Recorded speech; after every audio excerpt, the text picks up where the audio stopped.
YCP నిజ నిర్ధారణ committee rural ఎస్పీని కలిసిన అనంతరం మీడియాతో మాట్లాడుతున్నారు బొత్స. ఒకసారి లైవ్ లో చూద్దాం. యాక్షన్ తీసుకోవాలని దాంతోపాటు నాగార్జున గారి మీద అటాక్ చేసి ఆయన మీద వచ్చి ఆయన్ని అటాక్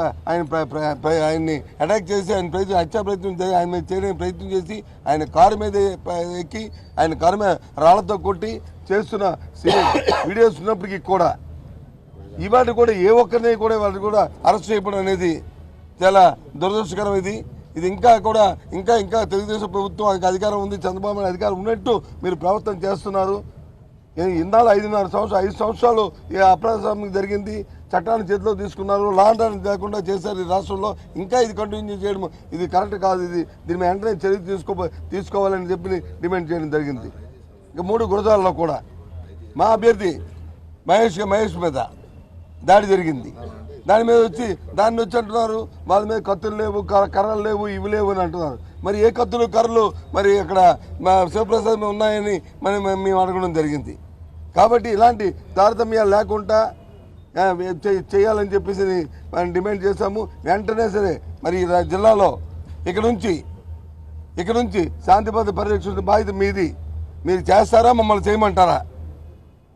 ఎందుకంటే చట్టం చేతులు తీసుకోవడానికి ఎవరికి హక్కులేదు. ఏ పార్టీ అయినా, ఏ రాజకీయ పార్టీ అయినా, ఏ నాయకుడైనా సరే చట్టాన్ని లోపలే ఉండాలి. కానీ ఈ దౌర్జన్యాలు పెరిగిపోతున్నాయి. దీనికి అడ్డుకట్ట ఇవ్వాల్సిన అవసరం ఉంది. పోలీసు వెంటనే రియాక్ట్ అవ్వాలి. మీ న్యాయం చేయాలి, మీ డ్యూటీస్ మీరు సక్రమంగా చేయాలనేది మా తాలూకా డిమాండ్గా వాళ్ళకి చెప్పడం జరిగింది. దాని మీద తగు చర్యలు తీసుకోవాలని డిమాండ్ చేస్తున్నాం. 4 నరసరావుపేటలో వచ్చి ఎమ్మెల్యే గారి మీద వచ్చి 307 పెట్టారని చెప్పి అంటున్నారని చెప్పాము. అని అది కూడా ఆ విషయాన్ని కూడా తీసుకొచ్చాం.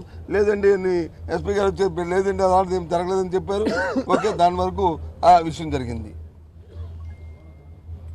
ఏదైనప్పటికీ కూడా చూస్తున్నాం ఈ రాష్ట్రంలో జరిగింది.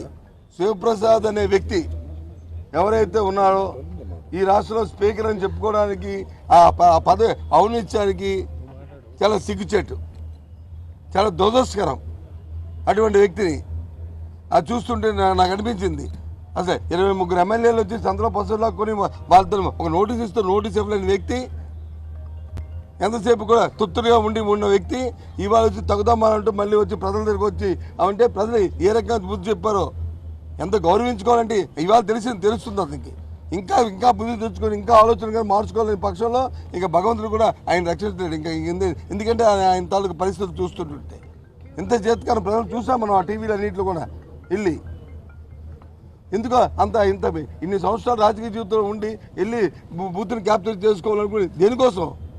ఎందుకంత ఆతృత ఏంటి? దానివల్ల వదిలించడానికి చేసినంత 5 సంవత్సరాలు బస్సు పెట్టించి శాసనసభ ఔన్నత్యాన్ని తీసి అసలు స్పీకర్ అని మా స్పీకర్ అని చెప్పుకోవడానికి చరిత్రలో రాబోయే కాలం సిగ్గుపడేటట్లు రాష్ట్ర ప్రజలందరూ కూడా అంత పరిస్థితులు చేసిన వ్యక్తి మళ్ళీ తగుదమంటే ఇలాంటి కార్యక్రమాలు చేయడం చాలా దురదృష్టకరం. తీవ్రంగా పరిణామాలన్నింటినీ కూడా మేము తీవ్రంగా ఖండిస్తున్నాం.